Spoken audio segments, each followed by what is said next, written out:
Untuk kasus speech delay di Indonesia sendiri meningkat di 20% anak mengalami terlambatan bicara.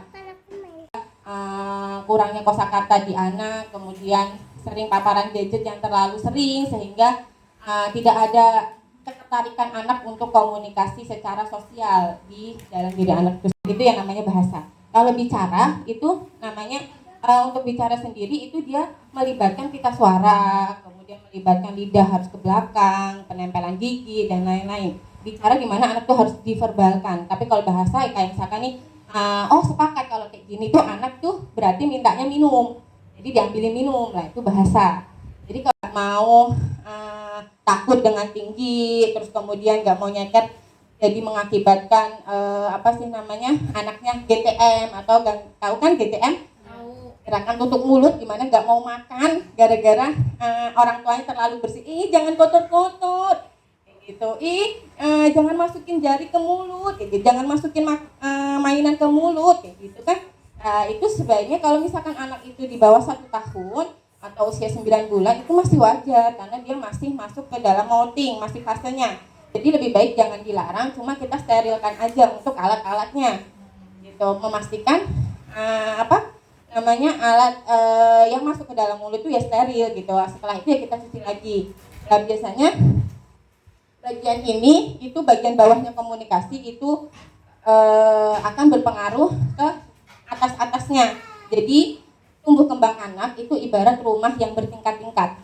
Rumah tingkat menit sampai 1 jam. Memperhatikan nggak yang gampang mudah terdistraksi gitu. Nah itu penting lah, nanti untuk bagian bawah ini biasanya nanti akan dijelaskan sama okupasi terapinya. Nah, next mungkin di pertemuan selanjutnya akan diisi sama rekan saya di okupasi terapinya. Bagian saya di bagian komunikasi terus sama nanti ketika komunikasi itu udah matur, termasuk kejelasan bicara juga udah matur, nanti baru masuk di akademik. Kalau terapi bicara biasanya juga menangani selain komunikasi ada juga masalah makan, kemudian yang ada juga ketika masalah akademik itu biasanya masalah di anak-anak dia bisa baca tapi dia nggak paham apa yang dibaca. Kemudian kalau nulis kadang binatang gitu sangat struggle. Nah itu biasanya kita sebut dengan disleksia itu sendiri. Nanti ketika komunikasi itu udah oke, udah matur, maka kita akan naik ke bagian akademik learningnya gitu. Next, dari sini ada yang ditanyakan nggak atau kecepatan? Di bagian komunikasi itu sendiri itu dibagi lagi menjadi segitiga ini. Jadi misal anak datang itu dengan misalkan dengan keluh, kadang ada berbagai keluhan ya, dipanggil nggak noleh, kemudian nggak cuma nggak ngomong, mbak anak saya belum ngomong nih di usianya yang 3 tahun. Nah kita cek mulai dari bawah, cek dari mulai pondasinya kayak gitu, misalkan dipanggil noleh atau enggak, karena ngomong itu sendiri nanti di bahasa ekspresi itu sendiri sangat jauh ya untuk tingkatannya. Jadi kalau misalkan nih anak dia masih belum tangga bawah belum terpenuhi, maka jangan langsung nuntut ayo dek bilang susu, dia sangat susah gitu karena pondasi bawahnya dia nggak bisa masuk, dia bisa belum terbangun gitu, atau mungkin dia udah kebangun tapi bolong pondasinya kayak gitu. Mulai dari bawah itu prekursor bahasa ada namanya joint attention. Joint attention itu kayak misalkan kita cicak gitu. Nah, dia noleh tuh cicak, kemudian kita bacakan cerita dia ngikutin jari kita. Kemudian kita melihat sama-sama satu satu aktivitas misalnya. Ini monyetnya lagi mandi di kolam renang gitu. Lah dia ngawasin tuh ke situ, enggak yang matanya kemana-mana. Gitu. Ada namanya span attention. Span attention itu tergantung umurnya. Misal anak usia 2 tahun kalau disuruh duduk 30 menit ya nggak bisa juga gitu. Untuk usia 2 tahun sendiri itu dia minimal 4 sampai 6 menit dia bisa duduk. Kalau misalkan baru semenit baru ngerjain satu kabur, ya maka dudukan dulu, kasih tahu ini ya kita belajar dulu selama 2 menit ya gitu. Nanti kalau misalkan kamu mau nanti dapat reward tuh. Nah, reward ini tuh penting juga buat misalkan anaknya berantakin, yang beresin siapa? Iya anak, karena anak didisiplinkan untuk tanggung jawab sejak dini, disiplin sejak dini. Kalau misalkan orang tuanya luluh atau orang tua atau nenek atau itu luluh, ngamuk langsung, yaudah aku aja yang beresin, nanti kewalahan ketika dia besar. Gitu, dia akan selalu berpikir, oh aku kalau nangis aku nggak beresin, oh aku kalau nangis dapat apa yang aku minta nih, wah aku besok nangis aja gitu. Aku besok meludah aja kayak gitu. Nah itu jadi senjata buat anak. Jadi anak itu cerdik, jadi kita harus lebih cerdik daripada si anak. Kan? Kemudian 1,5 tahun itu minimal sendiri 100 kata. Gitu. Jadi bahasa reseptif tadi bahasa apa ibu-ibu? Ada yang masih ingat? Bahasa reseptif apa? Paham. Ya bahasa reseptif itu paham doang. Anak gak disuruh untuk ngomong, dia paham doang. Kayak misalkan dia paham, coba nunjuk meja yang mana, ya dia nunjuk yang ini meja gitu. Coba tunjuk lagi mana susu, ya dia nunjuk susu kayak gitu. Itu anak-anak usia untuk bahasa reseptif itu sendiri. Nah untuk masuk ke dunia ekspresif ini ialah ngomong. Kuncinya untuk ngebuka pintu ekspresif itu harus yang namanya anak itu bisa meniru. Kalau nggak bisa meniru gimana Bu? Ya ajarkan cara niru gimana gitu. Misalkan di awal-awal ya kita ngikutin dulu kayak orang gila ngikutin anak ngomong apapun kita tirukan. Biar anak tuh berpikir, kok mamaku ngikutin apa yang aku omongin ya? Kok mamaku ngikutin aku gerak gini ngikutin, aku gerak ngengeng gini ngikutin. Oh ini yang namanya meniru. Jadi pahamkan dulu konsep meniru. Kalau misalkan dia nggak bisa niru ya ajarkan dulu. Jangan kayak gini aja nggak bisa sih kamu. Ya jangan, kena mental deh anaknya, dia besok nggak mau ngelakuin lagi. Kayak gitu. Nah setelah meniru, setelah dia paham mulai meniru, dia mulai ngikutin kita, baru anak tuh oh ternyata anak ini udah paham meniru, maka ajarkan dulu niru gerak, tirukan. Misalkan ada kereta, tutut, gitu, tirukan, gitu. Niru gerak. Jadi belajarnya nggak terkesan belajar banget gitu, tapi dibuat se-have-fun mungkin, semenarik mungkin, dan juga kalau misalkan bermain juga jangan datar-datar banget gitu. Terus setelah meniru gerak kemudian lanjut ke meniru vokal atau meniru isolation. Itu dia akan mempengaruhi di akademik juga kayak gitu. Banyak di mana kasus yang saya tangani, banyak anak dia bisa baca tapi dia nggak paham apa yang dibaca. Kayak misalkan ibu kurang kosakata bahasa Inggris, kira-kira ibu saya kasih artikel bahasa Inggris, kira-kira bisa baca nggak? Bisa. Baca bisa, tapi paham enggak, karena keterbatasan kosakata itu sendiri. Terus kalau baca sering terjadi omisi itu sendiri. Kayak misalkan kopi, misalkan harusnya ayah minum kopi, jadi ayah minum topi. Karena itu kejelasan bicaranya dia belum atur banget kayak gitu. Apakah akan diulangi dari bawah? Nah, kita lihat dulu juga, kita asesmen dulu juga untuk lebih spesifikannya seperti apa. EQ-nya gimana? EQ-nya normal atau enggak? EQ itu anak ini mengalami kesulitan di mana? Gitu. EQ-nya di bawah 70 atau rentang 80 sampai 90 atau 90 ke atas. Kalau EQ-nya 90 ke atas, dia EQ-nya normal. Kalau 80 sampai 100 dia termasuknya slow learner. Jadi kalau misalkan ngajarin anak-anak dengan slow learner nggak langsung satu hari bisa. Gitu. Harus berulang-ulang kali dengan metode yang berbeda sampai anak itu sampai bisa paham.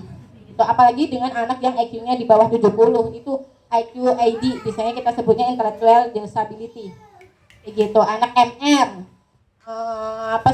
Bukan berarti bodoh ya, cuma ya itu dia untuk menerima suatu pelajaran nggak bisa sekali ngulangin terus bisa.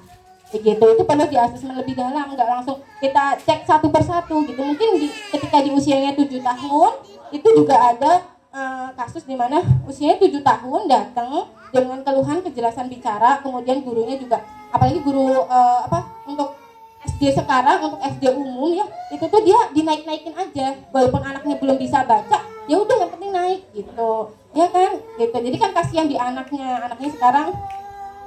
Waktu di asesmen, waktu dicari tahu ternyata waktu pertama kali ngomong itu di usia 3 tahun baru ngomong babling, mama tata, tapi belum ambil namanya gitu, belum kosakatanya belum banyak kayak gitu. Waktu di asesmen secara detail, kemampuan berpikir dia, kemampuan kognitifnya masih setara anak usia 2 tahun. Ya ibarat usia 2 tahun, memang sih usianya sekarang 8 tahun anak usia kelas 2 SD, tapi kemampuan berpikir dia masih setara anak usia 2 tahun. Ya wajar dia sangat susah untuk ngejar akademiknya, sangat struggle, kayak ibarat dia harus lari maraton gitu. Lah makanya untuk misalkan itu waktu dulu saya di klinik itu sih orang tuanya yaudahlah terapi dulu setahun kita kejar sampai di mana dia untuk akademiknya nggak terlalu. Ada beberapa anak tuh misalkan lagi duduk pelajaran gitu ya, terus kemudian tiba-tiba keluar loncat-loncat, terus habis itu udah selesai duduk lagi. Tuh, karena mungkin ada beberapa kemampuan sensor bagian tubuh ini kan banyak sensornya ya. Ketika misalkan sejak kecil selalu dilarang, jangan naik-naik tangga, nanti jatuh. Jangan main hujan-hujanan, nanti sakit ya. Itu dia akan mempengaruhi masalah di sensorik ini yang dia akan mempengaruhi karena kurang nih, dia akan mencari stimulasi biar tubuh ini tuh terpenuhi.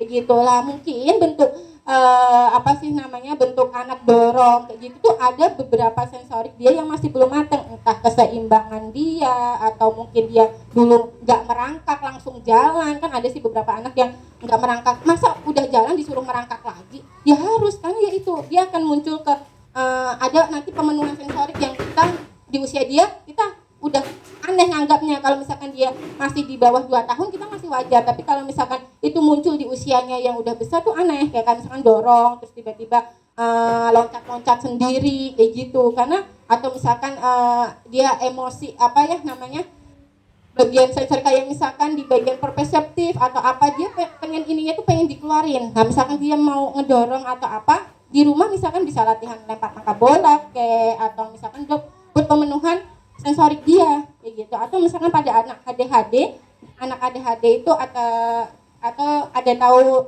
panjangan ADHD nggak? Anak dengan disorder, dimana anak ini tuh biasanya memang nggak bisa diem, terus kemudian ada beberapa anak yang energinya berlebihan sehingga kalau misalkan sekolah itu tuh sebelum sekolah harus dikeluarin dulu, dibuat capek, karena dia kalau misalkan bangun tidur kemudian langsung sekolah itu tuh biasanya nggak tenang, cemas, aku keluar terus habis itu ngorek-ngorek bukunya temen atau apa kayak gitu. Makanya pada anak-anak ADHD itu perlu yang namanya sebelum sekolah, sebelum dia diminta untuk duduk tenang ya dibuat exercise, dibuat capek dulu. Terus biasanya ada diet juga, misalkan diet tepung, diet glukosa. Diet ini bukan berarti nggak boleh makan ya Bu Ibu, tapi boleh makan tapi dalam jumlah yang dalam batas normal gitu, atau dikurangi porsinya gitu. Kadang kalau disuruh menulis kalimat panjang capek gitu, karena ya itu fondasinya mungkin udah kebangun tapi nggak kuat. Makanya dikuatin dulu, jangan langsung nuntut anak untuk menulis, misal dengan cara masukin kacang ke botol atau misalkan ronce atau misalkan meremas kayak gitu. Dikuatin dulu fondasinya biar ketika dia menulis itu ininya nggak ikut, biar yang nulis tuh ini doang. Kalau misalkan anak fondasinya nggak kuat terus habis itu udah di meja ngelihat meja gini, itu sangat-sangat anak itu berarti ini fondasinya nggak kuat banget gitu. Baru datang ke sekolah kepalanya udah diseleh lah ibarat kayak gitu. Itu maka dikuatin dulu, yaitu meremas air ke botol, meronce, atau misalkan meroncenya misalkan dari manik-manik kan misalkan dijual, jadi kan anaknya juga hasil karyaku nih kayak gitu, jadi dia merasa bangga juga kayak gitu. Dikuatin juga Bu, jadi kemudian kalau misalkan belajar huruf juga ketika dia belum ada kayak kan untuk anak belajar huruf itu ada ciri-cirinya. Anak dikatakan siap untuk belajar huruf kayak misalkan udah kayak kepo, mah ini apa sih, oh itu B, misalkan dia di alfamart terus mah A-nya ada 3 ya mah, iya ada A-nya ada 3, terus misalkan nih misalkan ini aqua gitu, terus kemudian mah ini bacanya aqua ya gitu, iya padahal Cleo, dia udah mulai sotoy gitu, misalkan atau mie Indomie gitu, mah ini yang rasanya ayam bawang ya gitu. Dia bukan karena dia bisa baca tapi karena menghafal, oh kalau ayam bawang ini yang bentuknya kayak gini loh, warnanya kayak gini gitu, bukan karena paham gitu. Kayak misalkan di Primaya, di depan ada tulisannya Primaya, mah Primaya gitu, bukan karena dia bisa baca Primaya tapi karena dia menghafal, oh yang di depan itu tulisannya Primaya, oh yang di situ tulisannya Indomie gitu. Nah, jadi bukan karena dia bisa baca tapi karena dia menghafal, betul gitu lah. Kalau misalkan anaknya udah ada yang inisiasi kepo ke huruf kemudian ke fonem, oke kita boleh ajarkan ke fonem itu sendiri. Jadi kalau misalkan di kalau di luar negeri itu atau di kita itu lebih efektif ngajarinya dua, huruf juga fonem juga gitu. Huruf itu ya misalkan ini apa S tapi bacanya S, jangan S gitu misalkan. Apa karena ya itu banyak banget dimana ketika cuma belajar di huruf di Indonesia ini kan banyak belajarnya huruf ya, jadi terjadi eliminasi itu sendiri. Gelas harusnya g e a s, jadi tulisannya e nya hilang cuma g e a e s gitu. Gelas gitu e nya hilang karena bacanya l bukan e gitu. Misalkan empat bukan e nya hilang tulisannya empat karena ya itu gurunya ngajarnya m, ini m ya kayak gitu. Gitu itu dari segi pre-reading ataupun pre-writing itu sendiri gitu. Ada yang mau ditanyakan lagi? Gitu. Nah, artikulasi itu benar-benar nggak bisa ngucapin. Kalau misalkan fonologi itu dia bisa ngucapin tapi dia nggak paham, nggak sadar kalau misalkan dia tuh ngucapinnya salah gitu. Misal apa ya namanya kipas gitu ya, coba dipotong bisa ki, dia bisa ngomong ki, pas kipas gitu. Nurma juga nur bisa nurma sudahlah gitu. Jadi dia kalau fonologi itu dia bisa ngucapin tapi dia nggak sadar ketika dia cerita udah hilang kemana-mana gitu. Kalau apraksia ini lebih parah lagi. Kalau apraksia itu dia pohon kadang ngucapinnya on kayak gitu. Kalau ngucapin pohon dia nggak bisa sama sekali, olon lah kayak gitu, macam-macam bentuknya. Itu dalam satu kata itu apraksia. Jadi childhood apraksia speech. Jadi dia kerusakan di perjalanannya nih gitu. Jadi dia nggak ada masalah di mulutnya, di lidahnya itu nggak ada masalah. Cuma apa ya saraf untuk dari otak ke sini gitu. Ya harusnya pohon itu mulutnya dulu nutup, kemudian kita suaranya digetarin, kemudian lidahnya di atas. Jadinya yang disampaikan ke mulut beda. Jadinya oon lah kayak gitu. Apraksia dia akan lebih lama juga untuk proses terapinya nanti gitu. Next ya jangan dulu di usianya dia sampai di mana bahasa Indonesia dan bahasa daerahnya dia kuat dulu, baru diajarin bahasa asing, bahasa Inggris mau bahasa Perancis juga nggak apa-apa ketika bahasa ini udah kuat gitu ya. Kalau misalkan nih kalau mau diajarin ke bahasa apa sih namanya ke Indonesia ataupun bahasa Jawa ya nggak apa-apa gitu dalam sekaligus. Itu misalkan nih karena saya juga di Sunda ya, jadi ada beberapa anak yang Sunda banget. Jadi kalau misalkan dia ngomong celana ini tuh bilangnya apa ya Sundanya lancingan ya. Terus habis itu saya bilang ini apa cingan, saya bingung. Nanti ditranslate iya ini lancingan celana gitu. Kalau misalkan bilang ikan itu dia bilangnya lauk gitu. Iya lauknya Sundanya, bahasa Indonesianya ikan gitu. Apa Indonesia apa ya anak tuh bisa menangkap dua itu. Tapi kalau misalkan dianya yang nggak pernah dipaparkan kayak misalkan bahasa Inggris atau bahasa Perancis atau bahasa Arab misalkan ya, itu kan mungkin kalau misalkan orang tuanya mau kesehariannya pakai bahasa Arab nggak apa-apa. Jadi mau diajarkan nggak apa-apa tapi nggak dituntut banget kayak gitu. Tapi kalau misalkan kita tetap harus ajarkan untuk bahasa Indonesianya sama bahasa daerahnya. Kalau mau diajarkan dua, ya nggak apa-apa. Ini anak tuh juga pemikirannya nangkep kok. Maksudnya kalau misalkan dia mau belajar di dua bahasa, yang penting dia selalu terpaparkan di dunianya anak. Itu anak-anak dengan normal ya. Normal yang normal bukan ADHD ataupun ASD ataupun SCD, dia bisa untuk menerima dua bahasa itu yang ada di lingkungannya kayak gitu. Ada yang ditanyakan? Tadi misalkan nih anak-anak tuh sering banget misalnya habis belajar di bunyi-bunyi hewan sama bunyi kendaraan, terus kita lanjut ke nama, kan ada tahapannya ya, bunyi, nama, kemudian belajar verb atau kata aktivitas, kemudian belajar kata sifat juga nanti, kemudian belajar retail, tanya jawab, itu kan ada apa ya namanya tangganya apa aja sih belajarnya gitu. Terus habis dari belajar nama hewan kita naik ke nama. Nah ini apa? Miong. Iya, jadi jangan disalahin, tetap iya miong tuh bunyinya namanya apa gitu. Jadi ya kita juga naik juga. Oh jadi kan dia nambah kosakata. Oh kalau misalkan celana lencingan, kalau Indonesia ini kayak gitu. Yang ditanyakan lagi Pak?